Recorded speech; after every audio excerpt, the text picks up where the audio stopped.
हर हर महादेव बोलना बंद कर देगा, है ना। शिव की शिष्यता में हर हर महादेव, जागो जागो महादेव, ऐसा कुछ नहीं चलता है। जागो जागो महादेव साहब ने 1992 में ही बंद कर दिया। जागो जागो महादेव पहले हम लोग समाज में चलते थे ना, तो लोग कहता था जागो जागो महादेव, अरे जागो महादेव जा रहे छे, है ना। रातों में लोग को किसी को ईर्ष्या होती थी ना, तो चिल्ला अरे जागो जागो महादेव, अरे जागो जागो महादेव, है ना। तो साहब ने 1992 में ही हर बातों में, पहले हम लोग चर्चा में करते थे ना, एगो भजन गाते थे जागो जागो महादेव, जागो जागो महादेव, चर्चा शुरू हुआ जागो जागो महादेव, है ना। तो साहब ने कहा इस पर लोग कमेंट करता है, 1992 में ही साहब ने इसको बंद कर दिया। आप किसी भी भजन में के लास्ट में या शुरुआत में जगह जगह महादेव आप नहीं बोलेंगे। ये जय घोष कब बोलेंगे? जब किसी के नाम की घोषणा हो, तो जगह जगह महादेव के जय घोष से उसके नाम को शिव गुरु के अंतरिक्ष साम्राज्य में संप्रेषित कर दीजिए, उसको भेज दीजिए, है ना। नमः शिवाय से प्रणाम करने का क्या तात्पर्य है? नमः शिवाय से प्रणाम करने का क्या तात्पर्य है ना। देख लीजिए, है क्या सर कि नमः शिवाय से हम लोग जो अपने गुरु शिव को प्रणाम करेंगे, भाई संजय जी लास्ट में बात कर रहे थे नमः शिवाय पर, हम लोग नमः शिवाय से अपने गुरु शिव को प्रणाम निवेदित करते हैं। साहब ने कहा है कि आप नमः शिवाय से अपने गुरु शिव को प्रणाम निवेदित कीजिए, क्योंकि श्री हरिंद्रानंद साहब को सन 1975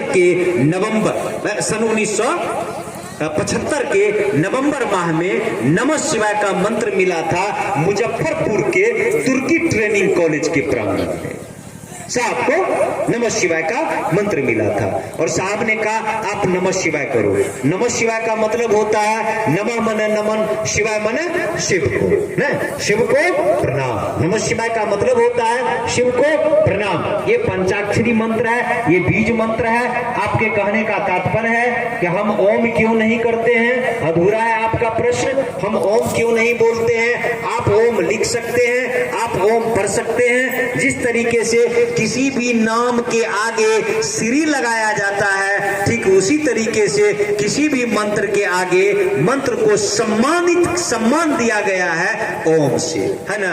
कहते हैं ना ओम भूर्भुवस्सुः तस्य वितुर्वरेण्यम, माने ओम भूर्भुवस्सुः तस्य वितुर्वरेण्यम, इसकी व्याख्या की गई है, ओम की व्याख्या नहीं की गई है। माने किसी भी मंत्र को सम्मान दिया गया है ओम से, मंत्र को सम्मान दिया गया है। शिव शिष्यता की दुनिया में साहब को नमः शिवाय मिला। आप नमः शिवाय अपने गुरु शिव को प्रणाम निवेदित करेंगे, आप नमः शिवाय से अपने गुरु शिव को प्रणाम निवेदित कीजिए। धीरे धीरे धीरे धीरे खेला हो जाएगा। ये बीज मंत्र है। मंत्र तो नमः शिवाय ही है। जो सांस पर एक बार सांस पर लीजिएगा नमः शिवाय, नमः लेते हैं, शिवाय को छोड़ देते हैं, कोई परेशानी होती है? ओम नमः शिवाय छठा अक्षरी मंत्र हो जाता है और नमः शिवाय पंचाक्षरी मंत्र है। इसीलिए हम लोग नमः शिवाय मंत्र से प्रणाम निवेदित करते हैं। लेकिन हम लोग नमः शिवाय लिखते हैं, नमः शिवाय पढ़ते हैं, ओम नमः शिवाय भी बोलते हैं। भाई साहब ऐसा थोड़ा है कि ओम नमः शिवाय से हम लोगों को गिरना है, वो तो शिव का ही मंत्र है। ओम पंचाक्षरी मंत्र है, नमः शिवाय पंचाक्षरी मंत्र है। ओम में भी 5 अक्षर है, ओम में भी 5 अक्षर है, नमः शिवाय में भी 5 अक्षर है। तो पंचाक्षरी मंत्र है जो सांस पर चढ़ता है, उतर जाता है, आसान होता है। और साहब को भी यही मंत्र मिला था नमः शिवाय, और नमः शिवाय के मंत्रों को करके ही उन्होंने जाना कि आज के इस परिवेश में सचमुच में शिव गुरु के रूप में काम करते हैं आम आवाम के जीवन में। इसीलिए नमः शिवाय से अपने गुरु शिव को प्रणाम निवेदित करते हैं। इसमें है दिया गया है कि अब चलिए आगे जिज्ञासा है, शिव के अलावे दूसरा गुरु क्यों नहीं? भाई साहब हमने तो कहा कि शिव के अलावे दूसरा गुरु भी है, लेकिन वो मतों के गुरु हैं, वो पंथों के गुरु हैं। नहीं कहते हैं, मैं किसी मत का नाम नहीं लूंगा, लेकिन संसार में कोई गुरु है तो कोई मत का ना गुरु है। भाई साहब आप लोग नहीं कहते हैं ये फलना मत के गुरु हैं, ये फलना पंथ के गुरु हैं। तो कोई मत का गुरु है, कोई पंथ का गुरु है। गुरु तो एकमात्र परब्रह्म परमात्मा है, गुरु तो एकमात्र शिव है। दूसरा कोई गुरु है ही नहीं संसार में, दूसरा कोई गुरु है ही नहीं संसार में। कहते हैं कि गुरु ब्रह्मा गुरु विष्णु गुरुदेवो महेश्वराय, गुरु साक्षात परब्रह्म। कहते हैं ना कि गुरु साक्षात परब्रह्म, तस्मै श्री गुरुवे नमः। माने गुरु साक्षात परब्रह्म है। ऐसे ऐसे गुरु का साक्षात्कार कराने वाले को मेरा प्रणाम है। ये नहीं कहते हैं कि गुरु साक्षात पर ब्रह्म, माने गुरु साक्षात परमात्मा है। संसार में कोई गुरु है तो कोई मत का गुरु है, कोई मत का गुरु है, कोई पंथ का गुरु है। गुरु एकमात्र परमात्मा है भाई साहब, दूसरा कोई गुरु है नहीं। वो मत के गुरु है, वो पंथों के गुरु हैं। गुरु तो एकमात्र परमात्मा है गुरु। इसीलिए शिव के अलावे दूसरा गुरु क्यों नहीं? शिव के अलावे भाई साहब दूसरा गुरु भी तो है यहाँ पर। अरे प्रैक्टिशनर इलाज करता है कि नहीं करता है? मेडिकल विभाग में आप चले जाइए तो कुछ डॉक्टर MBBS है, कुछ MD है ना, कुछ आपके गांव में प्रैक्टिशनर है। इलाज सबसे न होता है, इलाज सब न करते हैं, है ना। इलाज सब करते हैं, इलाज सब करते हैं, लेकिन सबका इलाज करने का तरीका अलग अलग है। अगर आपके गांव में फ्री में या जो माने सुविधाएं एक प्रैक्टिशनर आपको दे रही है, वही सुविधाएं MBBS डॉक्टर आकर के दे दें तो किससे इलाज करवाइएगा? किससे इलाज करवाइएगा? MBBS से इलाज करवाइएगा, MD से इलाज करवाइएगा, है ना।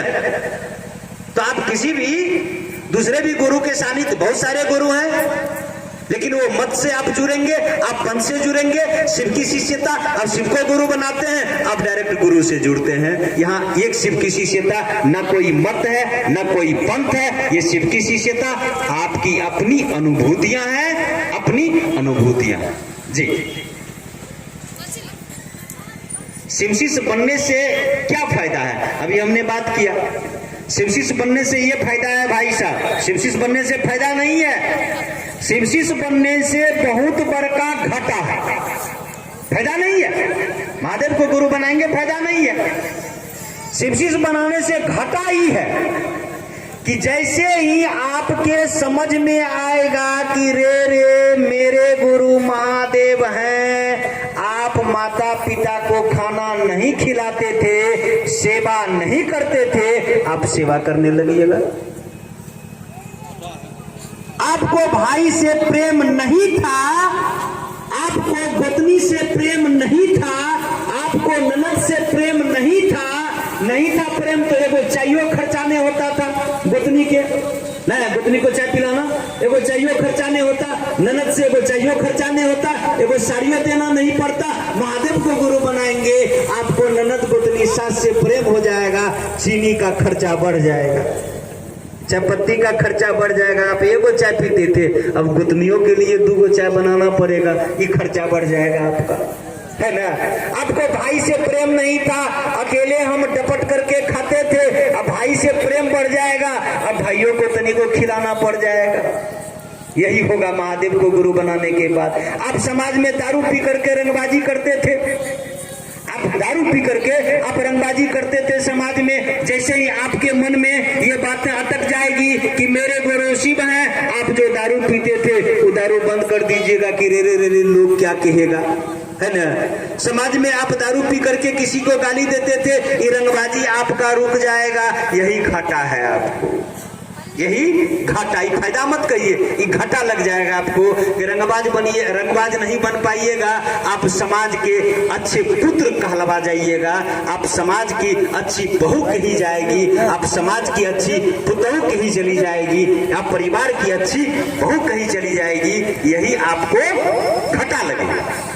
शिव को गुरु बनाने के बाद यही आपको घाटा लगेगा कि आपके महादेव गुरु जो हैं आपके जीवन को जीने की कला सिखा देंगे कि रे बेटा, पिता के जीवन को कैसे जिया जाए, पुत्र के जीवन को कैसे जिया जाए, पत्नी के जीवन को कैसे जिया जाए, पति के जीवन को कैसे जिया जाए, भाई के जीवन को कैसे जिया जाए, पुतों के जीवन को कैसे जिया जाए, सास के जीवन को कैसे जिया जाए, दुनिया के सारे रिश्ते नाते ये जीवन को कैसे जिया जाए, ये रहस्य आपको महादेव गुरु आपको जीवन जीने की कला सिखा देंगे कि कैसे जीवन को जिया जाए। जो